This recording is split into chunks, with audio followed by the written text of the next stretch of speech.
If your garden feels a little flat at the end of the season, fall is actually the best time to shape what spring will look like.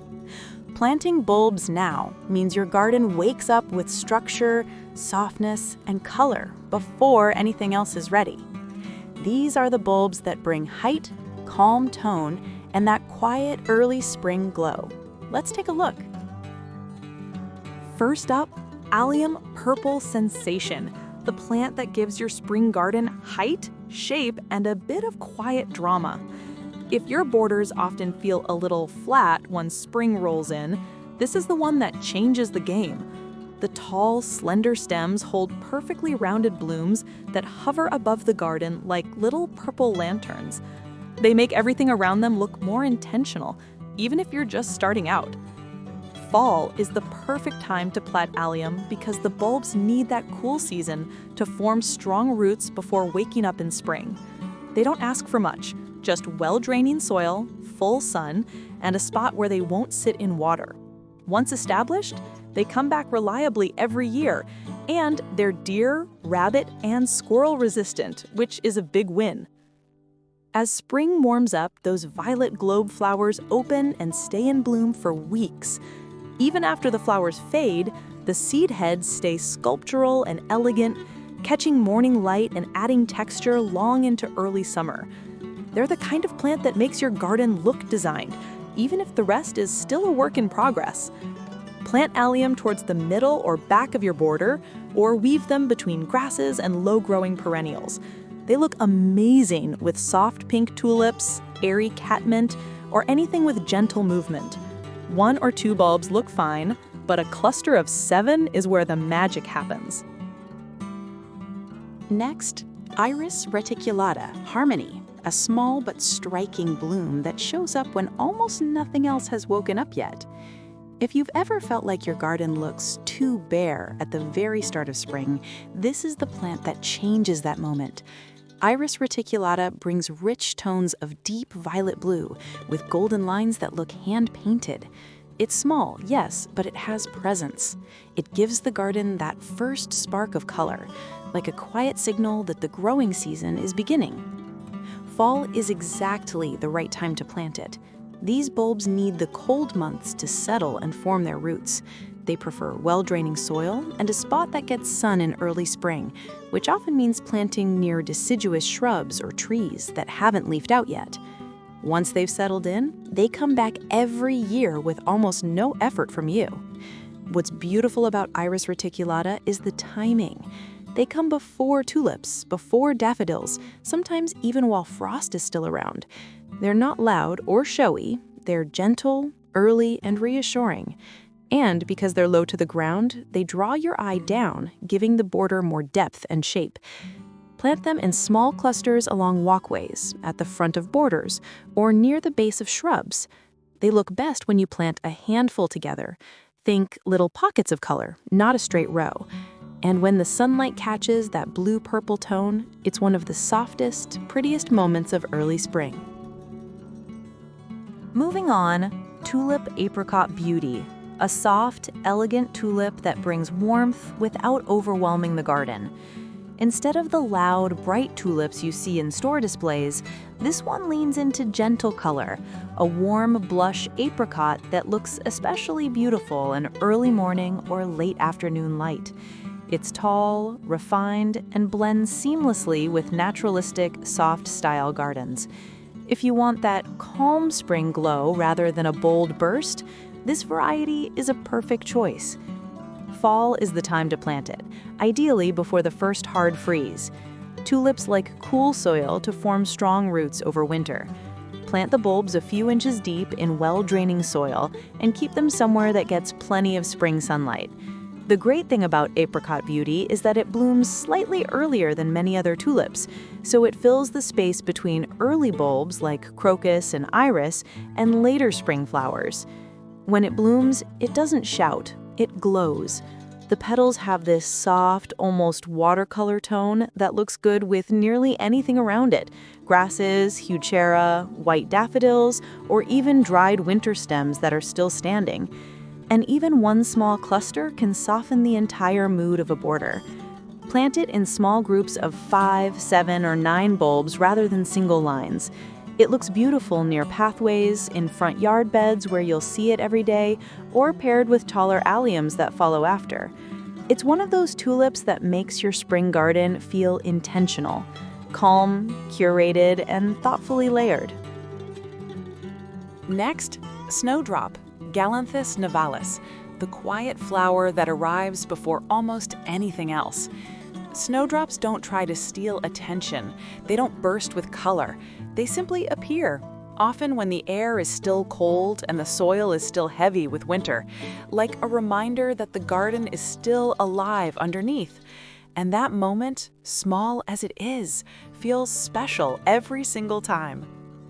Fall is the right time to plant snowdrops because they need winter's chill to settle their bulbs.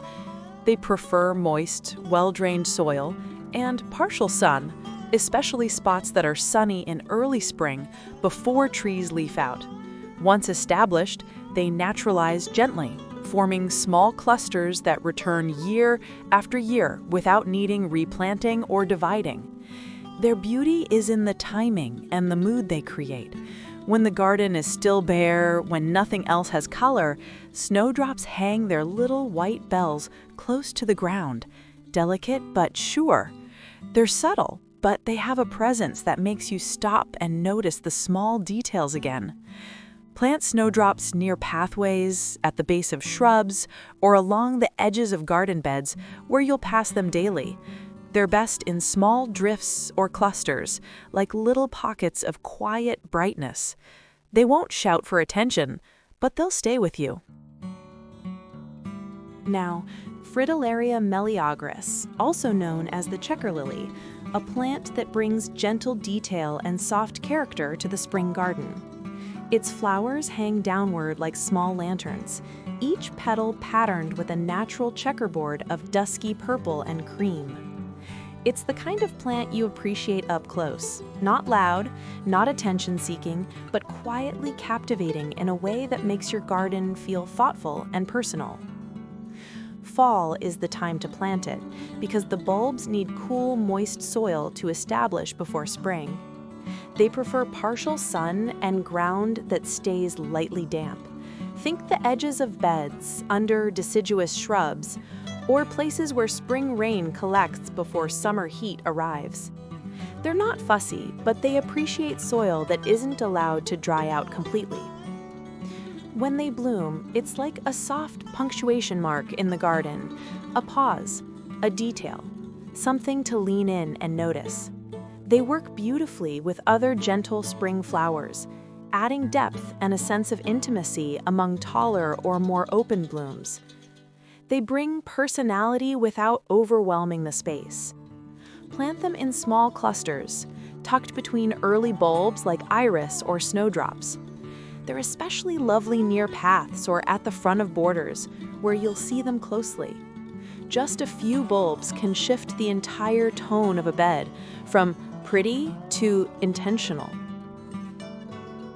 Next, Camassia like Linny, the tall, graceful bulb that brings a soft meadow-like feel to spring borders.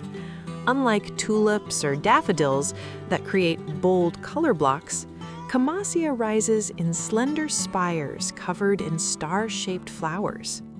It has height, yes, but never feels rigid or formal. It moves slightly in the wind, catches light beautifully, and adds that airy vertical rhythm that makes a garden feel layered and complete. Fall is the perfect time to plant it because Camassia needs the cool season to develop strong roots. It prefers soil that holds a bit of moisture, unlike most bulbs that demand dryness, making it a great choice for areas that stay damp in spring. Sun to part shade works well, especially in spots where trees leaf out later in the season. When it blooms in late spring, it fills the gap between early bulbs and early summer perennials. The flowers open from the bottom up, giving a long, slow show instead of a quick flash. And the effect is gentle, elegant vertical lines rising above the lower foliage layers, creating dimension without adding clutter. Plant Camassia in groups of 5 or more, mixed into naturalistic borders or along the back of beds. It pairs beautifully with grasses, ferns, and soft perennials like catmint or geranium. It's one of those bulbs that doesn't shout, it just makes the entire composition feel more designed.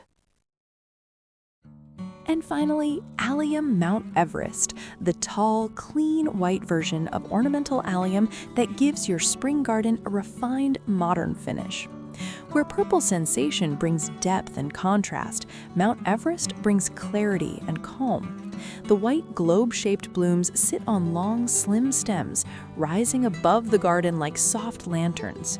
They make the space feel open, airy, and put together without adding any visual noise. Plant the bulbs in fall so they can settle into the cool soil and develop strong roots before winter. Choose a sunny, well-drained spot, the same kind of place you'd plant most alliums.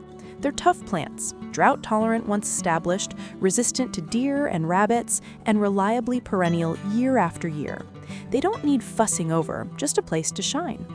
When they bloom, usually late spring, the effect is subtle but striking. The white color reflects early morning and evening light, making the garden feel brighter and softer at the same time.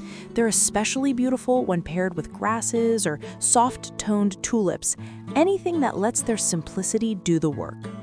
Plant Mount Everest in clusters among mid-height perennials or as a repeating vertical line through a border. Even just 3 or 5 stems are enough to make the garden feel intentional, like you planned for shape and space, not just color. This is one of those bulbs that makes a garden look quiet, elegant, and thoughtfully designed. And that's it. Simple bulbs you can tuck into the garden now and forget about until they return on their own. Small shifts made today can change how your garden feels months from now. If you found something here you'd try, tell me which one caught your eye, and we'll keep building your garden one season at a time.